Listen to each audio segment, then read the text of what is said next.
Hey everybody, Kanan here and welcome to my review of No Son of Mine. This one's on the Nintendo Switch and also on Steam, and you'll find it for about $14.99 US and $13.49 UK or the EU equivalent. So I think without further ado, let's get into it. Like and subscribe and let's go. Right, so story-wise, there isn't really much of a story apart from you're trying to survive this encounter with this boy figure that is apparently intelligent and kicks ass. So, yeah, obviously you gotta survive for as long as you can until you find out what's going on. The game is a survival horror where you get to run, walk, pick up objects, that sort of thing. You also need to find out clues. It has puzzle elements and all sorts of different things that you would expect from a game like this. The one thing that I wasn't expecting that I've seen on one other game, and that's the fact that this is really dark. I mean, literally you get a torch and it's still quite dark. There are some lit up areas, thankfully, otherwise I probably wouldn't have got as far as I can or have, but literally the game is unplayable in the daylight. I do have time at night to play the game. Unfortunately, to play it to the extent that I get to where I want to review it is nigh on impossible unless I play it like after work and then at night time, if that makes sense. And so that ended up having to be a big problem for me because I haven't been able to dedicate as much time as I want to the game, which means I haven't completed it. But the bits that I have done, I can tell you about. So as you progress through the game, you gain or find certain objects that can help you within conquering your goal. This being like a gun, or I think they call it a cool boy. It's kind of like a gun that needs reloading and it kind of like zaps the boy whenever he comes up. As well as this, you have this like red-like thing that you can activate. It's like a filter. And basically that puts everything into like a red light, and then you can see the actual boy and his eyes.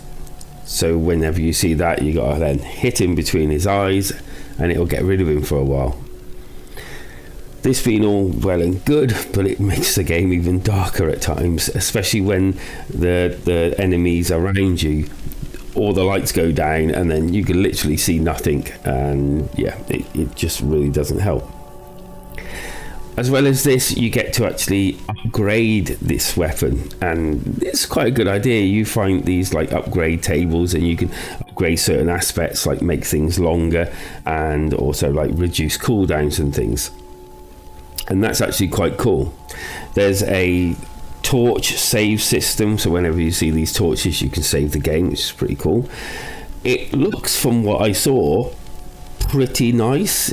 It wasn't the best looking thing I've ever seen, but it wasn't the worst, and there were some nice little features like walking into rooms when they were upside down and things like that, which is pretty cool as well. The puzzles that I encountered sometimes were a bit sort of like out there, where it was like, how do you solve this? And then it was just a weird way of solving it, and some of them were like just normal, yeah, okay, do this, do that. There were other parts where you had to go and figure out things in order to progress through other things. They were okay. I don't know, I kind of like got this feeling of, it annoyed me at stages with this, like the lighting annoyed me, and then there was bits where you'd be just trudging through trying to work out what to do, and then once you've worked it out you'd have to go all the way back. So there was a bit of to and froing here and there. You had to work out how to get these keys. Most of the doors were locked or barricaded from the other side, which was annoying as well.